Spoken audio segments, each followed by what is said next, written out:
নমস্কার। আজকে ভিডিও শুরু করার আগে ছোটদের আমার প্রাণ ভরা ভালোবাসা ও গুরুজনদের জানাই আমার সশ্রদ্ধ প্রণাম। এর আগের ভিডিওতে আমি শিশু মনের কন্ট্রোল নিয়ে কিছু বক্তব্য রেখেছিলাম। আজকে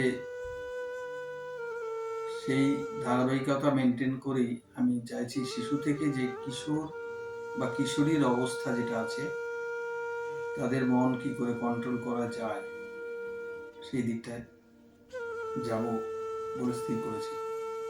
তবে এই প্রসঙ্গে যাওয়ার আগে আমি একটু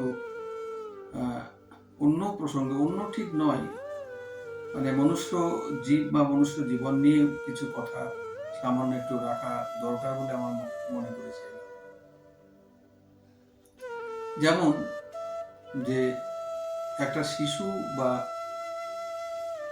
মানুষ বা একটা শিশুই যখন মানুষ রূপে প্রথম সে পৃথিবীতে ভূমিষ্ঠ হলো, সেই ভূমিষ্ঠ হওয়ার পিছনে কার দান বেশি? দান বলতে যে আমরা যারা এই জগতে আছি, পিতা মাতা হিসেবে আছি, তারা কি ততটা করেছে যতটা ঈশ্বর করেছেন? ঈশ্বর কি করেছেন? মাত্র 10 মাস বা তার কম সময়ের মধ্যে এত বড় জিনিস তিনি করে দিয়েছেন। মানে এতগুলো অর্গান পুঙ্খানুপুঙ্খভাবে, একটা শরীরের মধ্যে কত রকমের নানান ধরনের জটিলতা থাকে, সেগুলো সুন্দর করে উনি তৈরি করেছেন। তৈরি করে তাতে আত্মা মানে ইলেকট্রিক কারেন্ট তাতে দিয়ে সেই শিশুটাকে ভূমিষ্ঠ করিয়েছে। এবং ভূমিষ্ঠ করানোর পর আমরা যারা জগতের যারা পিতা মাতা হিসেবে দাবি করি, তারা এবার সেই শিশুটাকে নিয়ে আমরা নানান ধরনের চিন্তা ভাবনা শুরু করে দিই যে তাকে কি করে মানুষ করা হয়, কি করে রাখবো, হ্যান করবো, ত্যান করবো। কিন্তু এই সমস্ত কিছু করার মধ্যে আমরা দেখবো যে 1 দিন 2 দিন 3 দিন 4 দিন বা দিনের পর দিন যখন একটু একটু করে পেরিয়ে যাচ্ছে, তার কিন্তু পরিবর্তন হতে শুরু করবে। সেটাও ঈশ্বরের দান।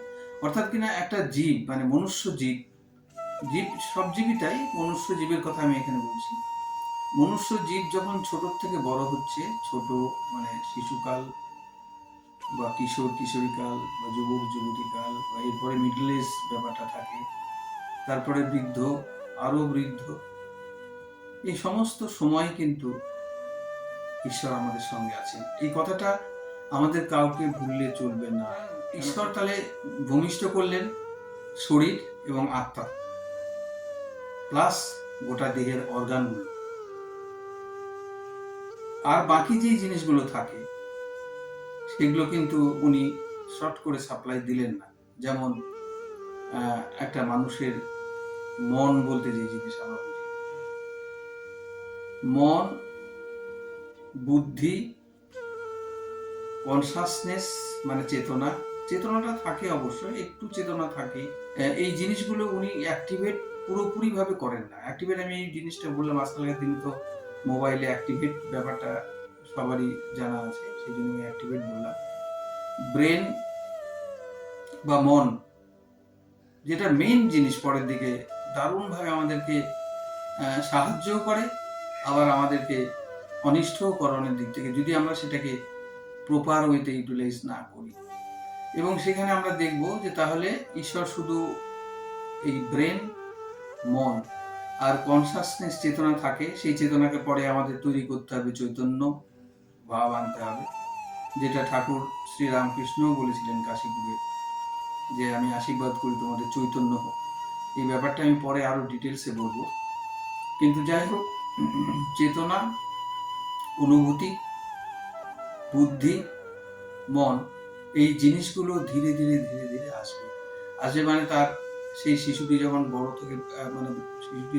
হবে, যখন এই প্রকৃতিটাকে সে ভালো করে চিনবে, এই জগৎটাকে সে ভালো করে দেখবে, সেই সুযোগ কিন্তু আমাদেরকেই করে দিতে হবে। এবং এই সোসাইটিটাকে যখন সে ভালো করে জানবে, এই বিশ্ব ব্রহ্মাণ্ড যখন সে ভালো করে জানবে, তখন ধীরে ধীরে তার ব্রেন অন্যরকম হয়ে যাবে।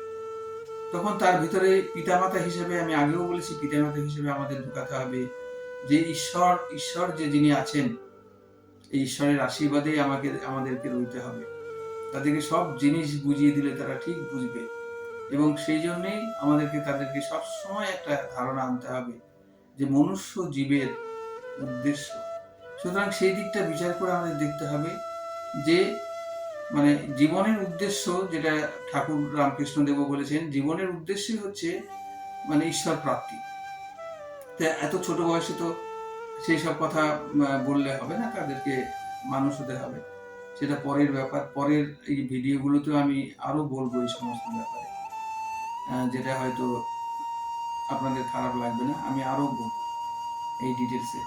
সুতরাং এই অবস্থায় কিশোর কিশোরী বা যুবক যুবতী, এদের যে মনের যে ব্যাপারটা, এদের মন অত্যন্ত চঞ্চল থাকে, এবং এই পিরিয়ডটা ঈশ্বরও ওদের সঙ্গে ওই যে বললাম অ্যাক্টিভেশনে একটু জড়িয়ে পড়েন, অ্যাক্টিভেট করতে যান সবকিছু। যেমন তার মনটা, সে অনেক কিছু শিখে যাচ্ছে ধীরে ধীরে, প্রকৃতিকে দেখছে, বাইরের জগৎটাকে দেখতে শিখছে, সোসাইটিটাকে দেখছে, তার তার শারীরিক চেঞ্জ হচ্ছে, সেগুলো সবই ঈশ্বরের প্রদত্ত।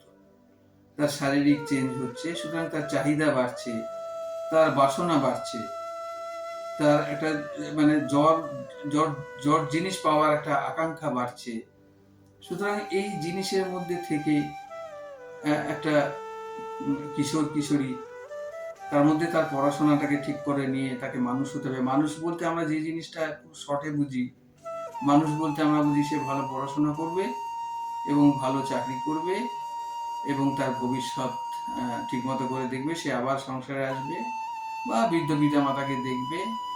এই সমস্ত করে আমরা এই জিনিসটাকে এইভাবেই এগিয়ে নিয়ে যেতে চাই। সুতরাং আমি এই যে যুবক যুবতী বা কিশোর কিশোরীর যে মনের অবস্থা এবং সেটাকে কিভাবে কন্ট্রোল করলে তাদের ভালো হবে, সবার ভালো হবে, সোসাইটির ভালো হবে, এই জিনিসটা আমি পরের ভিডিওতে আলোচনা করব। আপনারা সবাই দেখবেন বা শুনবেন। যে আমার এই যে একের পর এক ভিডিও আমি আপলোড করছি, এই ভিডিওগুলো জনসমক্ষে বা সবার মধ্যে ছড়িয়ে দেওয়ার জন্য একমাত্র পথ কিন্তু যে বিভিন্ন জায়গায় আমার এই ভিডিওগুলো পৌঁছে যায়, তার একমাত্র রাস্তা হচ্ছে সাবস্ক্রিপশানে হাত দেওয়ায় এবং তারপরে যে বেল বটমটি আসবে সেই বেল বটমেও ক্লিক করা। এই জন্যেই যে তাহলে নোটিফিকেশানে আমার নতুন ভিডিওগুলো সবাই সেই নোটিফিকেশানে দেখতে পাবে যে হ্যাঁ উনি আর একটা ভিডিও ছেড়েছেন, সুতরাং সেই ভিডিওটা আমরা দেখি। আজকের মতো এখানে শেষ করতে যাচ্ছি।